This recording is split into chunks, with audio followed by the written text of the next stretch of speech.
শিরোনামহীন যখন জয়েন করি এটা আমার জন্য একদমই সহজ ছিল না।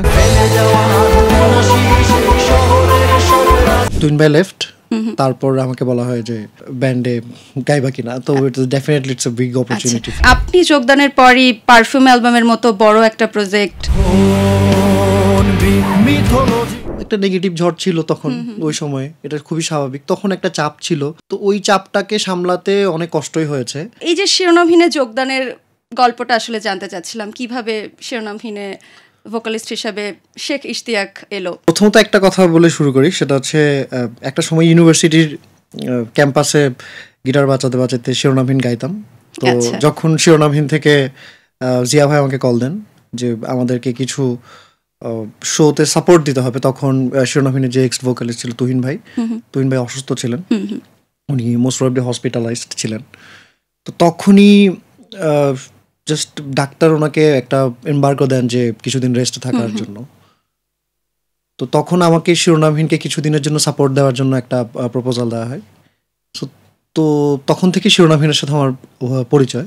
দেন আমি ঢাকায় আসি।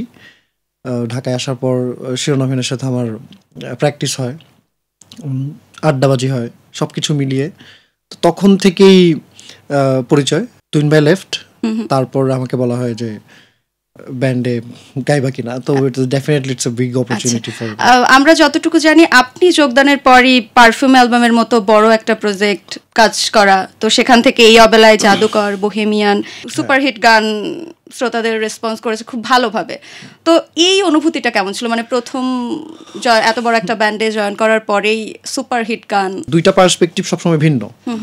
একটা হচ্ছে অডিয়েন্স পার্সপেক্টিভ, একটা হচ্ছে musician perspective, artist perspective. So audience perspective থেকে অ্যাকচুয়ালি অনেকে অনেক রকম করে ভাবে, কিন্তু আমাদের যদি আমি মিউজিশিয়ান পার্সপেক্টিভটা বলি, মিউজিশিয়ান পার্সপেক্টিভে অ্যাকচুয়ালি আমি অনেক বেশি এক্সাইটেড ছিলাম যে I am gonna do music with Zia ভাই, দিয়াত ভাই, রাসেল ভাই ছিল, শাফিন ভাই। সো এই টাইমটা, এইটা তো আমার জন্য একটা বিশাল এক্সাইটমেন্টের ব্যাপার ছিল।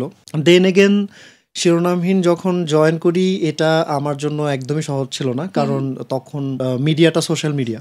সো সোশ্যাল মিডিয়াতে একটা নেগেটিভ ঝড় ছিল তখন ওই সময়, এটা খুবই স্বাভাবিক। তখন একটা চাপ ছিল যে আমাদের অনেক ভালো করতে হবে, তো ওই চাপটাকে সামলাতে অনেক কষ্টই হয়েছে।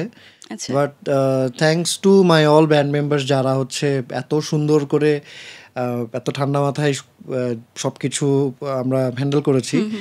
মোর ওভার আমরা রেকর্ডিং মিউজিক করেছি, তো ওই স্ট্যান্ডার্ড মিউজিক ভিডিও তখন একটা ফাইন্যান্সিয়াল স্ট্রাগলও ছিল, যেহেতু একটা ব্রেকডাউন ব্যান্ডে।